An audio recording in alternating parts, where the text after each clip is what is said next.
Assalamualaikum warahmatullahi wabarakatuh. Selamat datang di channel Gudang Edukasi, gudangnya ilmu teman-teman ya. Nah, kita akan membahas lagi-lagi tentang FR soal P3K perawat di tahun 2023 ini teman-teman ya.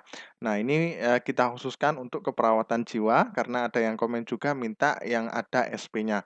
Nah, ini kita akan bedah juga ya tentang keperawatan jiwa yang ada SP-nya teman-teman ya.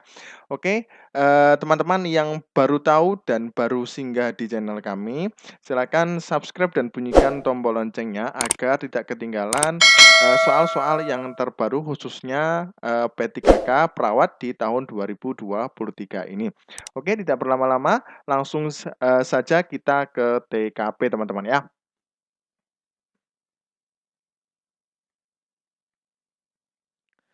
Seorang wanita usia 30 tahun diajarkan perawat cara mengontrol halusinasi dengan mengatakan, "Saya tidak mau dengar, kamu tidak ada." Apakah tindakan keperawatan yang tepat pada kasus di atas? A. Menghardik. B. Bercakap-cakap dengan orang lain. C. Melakukan aktivitas yang terarah. D. Menggunakan obat secara teratur. E. Meningkatkan kontak dengan realita. Nah, ini gampang banget teman-teman ya. Oke, kita kasih waktu 5 detik untuk teman-teman berpikir.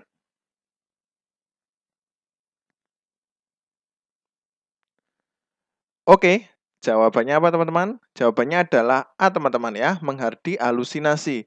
Nah, ini termasuk SP1 teman-teman ya. Nah, ini menghardik, saya tidak mau dengar, kamu tidak ada.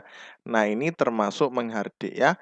Kalau bercakap-cakap dengan orang lain ini tidak teman-teman ya. Kalau bercakap-cakap dengan orang lain itu jadi si pasien itu untuk mengalihkan halusinasinya itu bisa ngobrol dengan teman ya. Nah, seperti itu untuk bercakap-cakap. Kemudian melakukan aktivitas yang terarah. Jadi untuk mengalihkan eh, halusinasinya untuk bisa melakukan aktivitas atau TAK teman-teman ya. Kemudian menggunakan obat secara teratur ini juga tidak ya. Meningkatkan kontak dengan realita juga tidak teman-teman ya. Nah, ini ada ya. SP1 mengajarkan cara mengontrol halusinasi dengan menghardik. SP2 mengajarkan cara mengontrol halusinasi dengan minum obat. Nah, ini memang ada simpang siur teman-teman ya. Kadang-kadang ada yang SP2 ini langsung bercakap-cakap ya. Nah, kemudian melakukan kegiatan baru minum obat. Nah, kalau yang terbaru itu memang SP2-nya minum obat ya. Karena apa? Karena di logika saja ya, pada di jiwa ya, di psikiatri pasti kalau masuk rumah sakit itu pasti sudah minum obat ya. Nah, seperti itu. Makanya ditaruh di SP2. Ya, seperti itu teman-teman ya. Oke, lanjut ke soal berikutnya. Tuan K, usia 44 tahun, sudah 1 minggu dirawat di RSJ. Saat dilakukan pengkajian, Tuan K tampak pucat, menolak berinteraksi, berpakaian lusuh, dan tercium bau tidak sedap. Saat ditanya, apakah sudah mandi? Tuan K menggeleng dan menolak untuk mandi. Tuan K berkata, buat apa mandi? Apakah tindakan keperawatan yang harus dilakukan berdasarkan kasus di atas? A. Latih pasien cara melakukan perawatan diri. B. Latih pasien berdandan atau berhias. C. Jelaskan tentang pentingnya kebersihan diri. D. Latih pasien mempraktikkan cara menjaga kebersihan diri. Kira-kira apa teman-teman?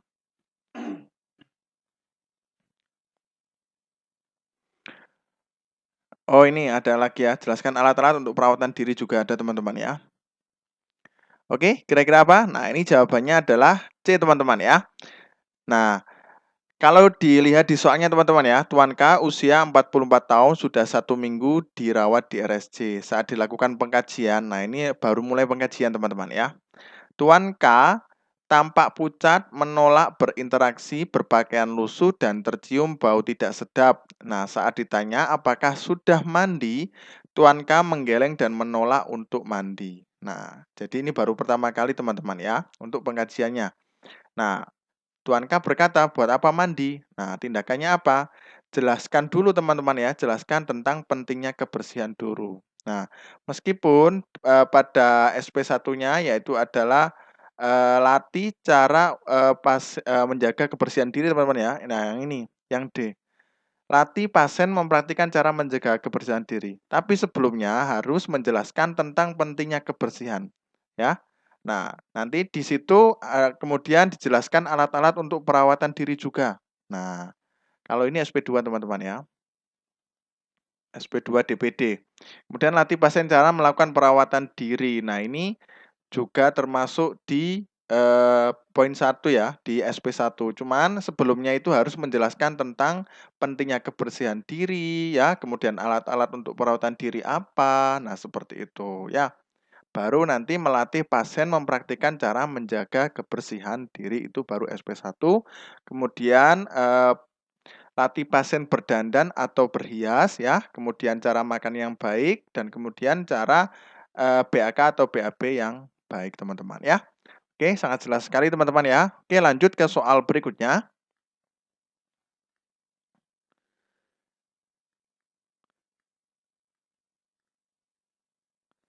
Seorang klien laki-laki berusia 20 tahun dirawat di RSC 3 bulan yang lalu dengan alasan tertawa sendiri, mondar-mandir, tidak mau keluar rumah, rambut berantakan. Setelah dilakukan pengkajian, klien mengatakan saat ini sudah tidak mendengar suara-suara. ADL mandiri, pakaian tampak rapi, klien mengatakan sudah 3 kali masuk ke RSJ. Ketika di rumah klien tidak meminum obat secara teratur dengan alasan apabila minum obat perutnya terasa mual. Apakah masalah keperawatan utama pada kasus di atas? A. Coping individu tidak efektif. B. Halusinasi pendengaran. C. Defisit perawatan diri. D. Regimen terapeutik individu tidak efektif. Regimen terapeutik keluarga tidak efektif, teman-teman. Nah, kira-kira apa, teman-teman? Kita kasih waktu 5 detik, teman-teman ya, untuk berpikir.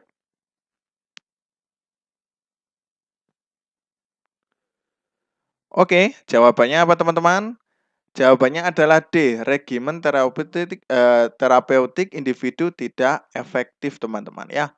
Nah, coba kita kaji dulu teman-teman ya di sini ya. Nah, seorang klien laki-laki berusia 20 tahun dirawat di RSC 3 bulan yang lalu dengan alasan tertawa sendiri, mondar-mandir, tidak mau keluar rumah, rambut berantakan. Nah, ini 3 bulan yang lalu pada di RSC. Nah, kemudian setelah dilakukan pengkajian, klien mengatakan saat ini sudah tidak mendengar suara-suara. Berarti otomatis, tertawa sendiri sama ini ya, tidak mendengar suara-suara berarti halusinasinya sudah tidak ya. Nah, ini sudah tidak. Kemudian tidak mau keluar bisa ISOS ya, rambut berantakan bisa DPD.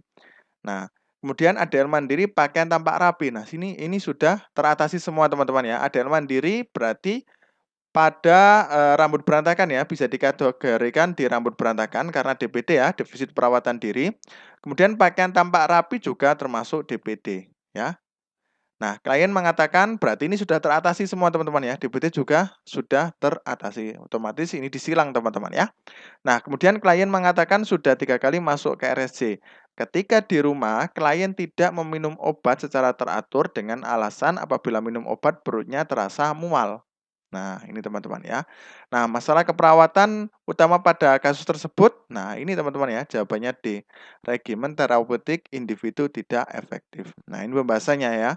Regimen pengobatan tidak efektif ialah perilaku penerimaan asuhan ataupun individu yang tidak mematuhi ketepatan. Ketepatan dalam meminum obat maupun ketepatan waktu minum obat. Nah, sebagaimana sesuai dengan prinsip minum obat yang benar yaitu benar pasien, benar obat, benar dosis, benar waktu, dan benar rute, teman-teman ya. Jadi sudah jelas jawabannya adalah D, teman-teman ya. Nah, kalau untuk terasa mualnya ini biasanya efek aja ya, efek psikologisnya aja. Biasanya nggak ada efek mualnya, teman-teman ya. Nah, biasanya memang kalau rata-rata, pasien jiwa itu lebih alasan ya, alasannya lebih banyak apabila minum obat ya. Mungkin yang pertama alasannya mungkin karena sudah bosan ya, sudah bertahun-tahun dia meminum obat teman-teman ya. Merasa dia juga sudah lebih baik jadi nggak perlu minum obat. Nah, seperti itu juga. Jadi banyak alasannya. Tapi kalau dengan konteks soalnya seperti ini ya, jawabannya adalah D teman-teman ya. Regimen terapeutik individu tidak efektif teman-teman ya. Oke, lanjut ke soal berikutnya.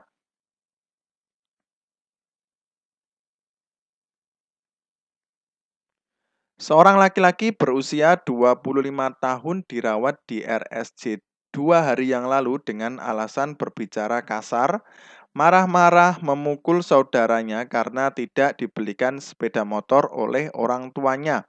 Saat dilakukan pengajian, klien tampak tenang, kooperatif. Klien mengatakan perasaan jengkel, kesal kadang masih ada. Apakah intervensi keperawatan selanjutnya yang tepat untuk kasus di atas? A. Melatih klien mengontrol perilaku kekerasan dengan cara tarik nafas dalam. B. Melatih klien mengontrol perilaku kekerasan dengan cara pukul kasur dan bantal. C. Membina hubungan saling percaya. D. Melatih klien mengontrol perilaku kekerasan dengan cara bercakap-cakap. E. Membantu klien mengenal tanda dan gejala penyebab dan akibat perilaku kekerasan. Nah, kira-kira apa teman-teman?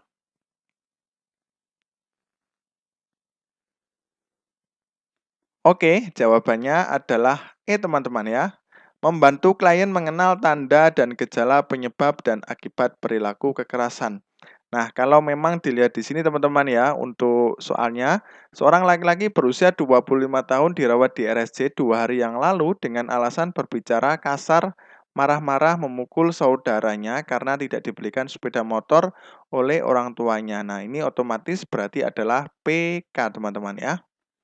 Nah, kemudian saat dilakukan pengkajian ya, tenang kooperatif. Nah, ini memang karena tidak ada pemicunya teman-teman ya. Kemudian klien mengatakan perasaan jengkel. Nah, kesal kadang juga masih ada.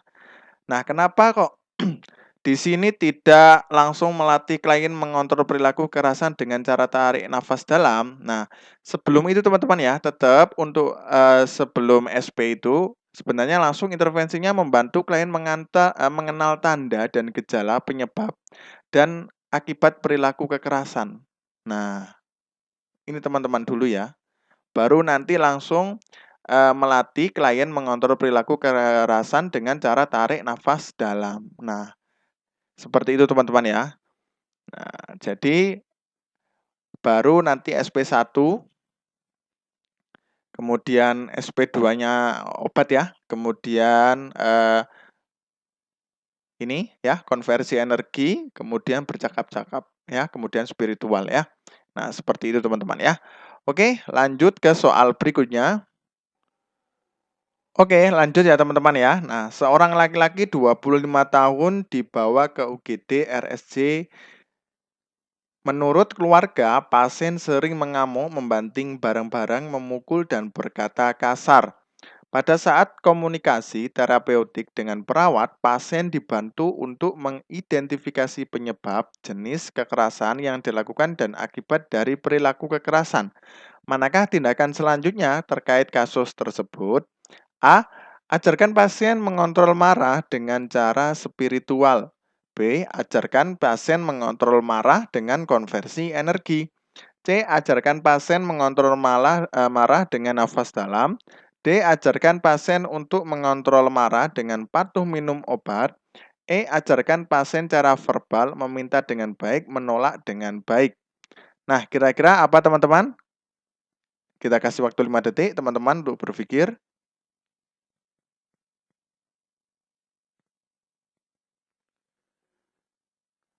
Oke, jawabannya apa teman-teman? C teman-teman ya. Ajarkan pasien mengontrol marah dengan nafas dalam teman-teman ya. Nah, mungkin tadi yang di soalnya yang sebelumnya itu kan langsung intervensinya apa teman-teman ya, intervensi. Nah, ini Sudah jelas kan, pada saat komunikasi terapeutik dengan perawat, pasien dibantu untuk mengidentifikasi penyebab jenis kekerasan yang dilakukan dan akibat perilaku kekerasan. Nah, ini identifikasinya sudah teman-teman ya. Penyebabnya kenapa, kemudian jenis kekerasannya kenapa, kemudian akibat dari perilaku kekerasan sudah dijelaskan oleh perawat. Nah, kemudian berarti tindakan selanjutnya adalah SP teman-teman ya. Berarti SP1 apa? Pasien mengontrol marah dengan nafas dalam teman-teman ya. Nah, kemudian minum obat ya. Kemudian konversi energi spiritual ya. Nah, seperti itu teman-teman ya. Oke ya, jelas sekali. Yang tidak ya teman-teman ya. Nah ya. Oke, lanjut ke soal berikutnya. Jika ada seorang ibu berusia 35 tahun tampak menunjuk ke arah sudut ruangan sambil menutup wajahnya dan pasien berteriak, "Mas, awas, bayangan itu mau masuk ke tubuhmu. Mas, jangan duduk di sana." Bagaimana strategi komunikasi yang tepat untuk kasus tersebut? A. Ibu jangan lupa obatnya diminum ya. B. Baiklah, terima kasih. Ibu sudah mau bercerita dengan saya. C. Nanti kalau bayangan itu datang lagi, kasih tahu saya ya. D. Coba ibu ceritakan seperti apa bayangan itu. E. Ibu kalau bayangan itu datang, ucapkan dalam hati kalau itu tidak nyata. Oke, gimana jawabannya teman-teman?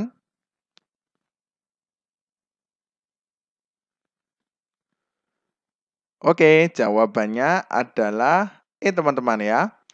Nah, ibu kalau bayangan itu datang, ucapkan dalam hati kalau itu tidak nyata. Nah, ini menghardik teman-teman ya. Menghardik. Nah, ya, menghardik berarti SP1. Strategi komunikasinya teman-teman ya. Mas, awas bayangan itu mau masuk ke tubuhmu. Nah, Mas jangan duduk di sana. Nah, seperti itu teman-teman ya. Itu berarti dia mendengar bisikan ya, termasuk halusinasi apa ini teman-teman ya. Penglihatan teman-teman ya. Nah ini ya, Mas awas bayangan itu mau masuk ke tubuhmu, Mas jangan duduk di sana. Nah itu berarti ada halusinasi. Kenapa tidak Ibu jangan lupa obatnya diminum ya. Nah ini tidak termasuk ya. Karena disesuaikan dengan konteks soalnya teman-teman ya. Tidak ada kata-kata di sini tentang obat. Kemudian baiklah terima kasih Ibu sudah mau bercerita dengan saya. Nah ini cerita apa? Nah cuma cerita ini aja ya. Nah ya. Kemudian nanti kalau bayangan itu datang lagi kasih tahu saya ya. Nah, itu nanti setelah evaluasi teman-teman ya.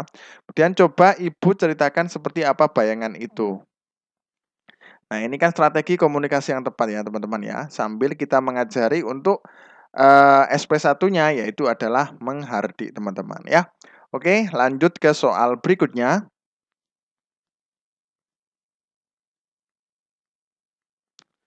Seorang laki-laki berusia 29 tahun, satu hari sebelum masuk rumah sakit jiwa, pasien dibawa keluarga dengan keluhan di rumah mengamuk, memecahkan kaca jendela, mencoba untuk membunuh ibunya. Keluarga mengatakan pasien berperilaku seperti itu setelah pasien mengalami pemutusan hubungan kerja dari perusahaannya.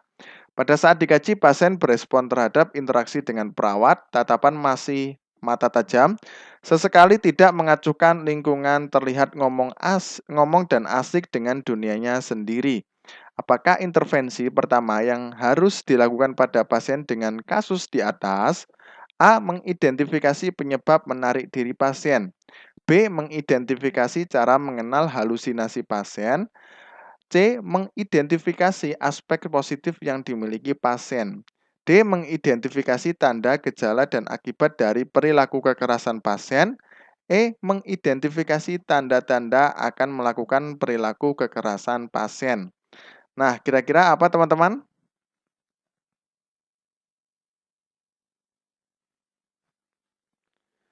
Oke, jawabannya apa teman-teman? Jawabannya adalah B teman-teman ya. Nah, kita kaji dulu teman-teman ya di sini ya. Nah, sebelum masuk rumah sakit jiwa pasien dibawa keluarga dengan keluhan di rumah mengamuk.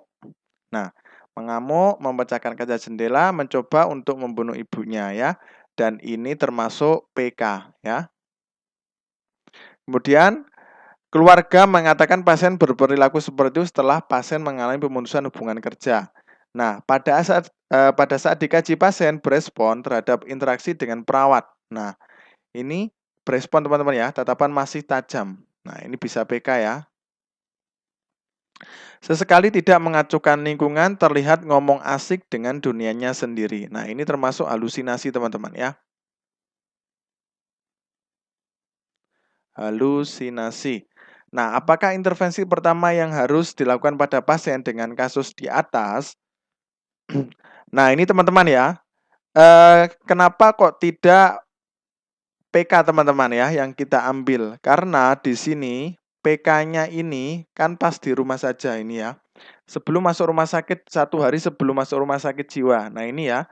Nah ketika pengkajian ya, ini hanya tatapan tajam. Nah sesekali tidak mengacuhkan lingkungan, kemudian terlihat ngomong dan asik dengan dunianya sendiri. Bisa jadi teman-teman, bisa jadi karena halusinasi teman-teman ya, sehingga dia ngamuk, kemudian memecahkan kaca jendela ya. Nah, seperti itu ya. Karena dia terlihat ngomong dan asik dengan dunianya sendiri. Nah, kalau berbicara sendiri otomatis dia halusinasi teman-teman ya. Karena pada saat dikaji itu tidak muncul tanda-tanda PK teman-teman ya. Nah, inilah pada saat dikaji pasien berespon terhadap interaksi dengan perawat.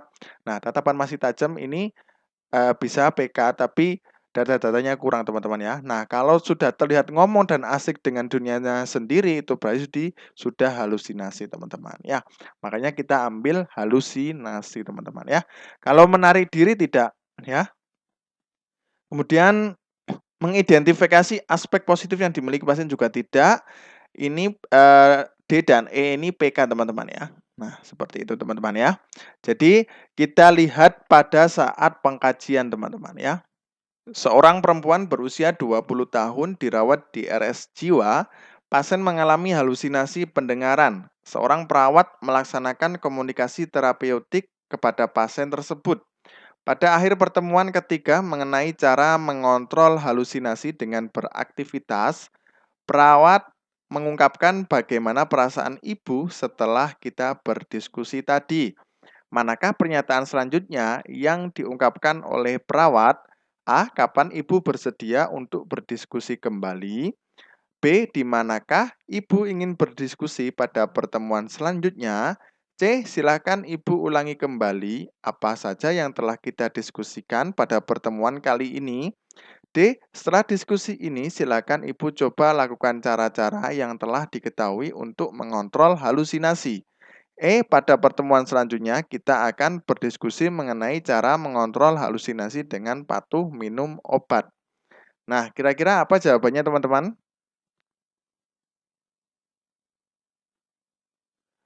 Oke, jawabannya adalah C teman-teman ya. Silakan Ibu ulangi kembali apa yang telah kita diskusikan pada pertemuan kali ini. Nah, ini termasuk di tahap terminasi pada SP teman-teman ya. Jadi ada tahap terakhir ya. Jadi silakan Ibu ulangi kembali lagi apa saja yang telah kita diskusikan pada pertemuan kali ini. Nah, itu di tahap terminasi teman-teman ya. Oke, mungkin itu saja yang dapat kami sampaikan. Mudah-mudahan bermanfaat. Terima kasih. Wassalamualaikum warahmatullahi wabarakatuh.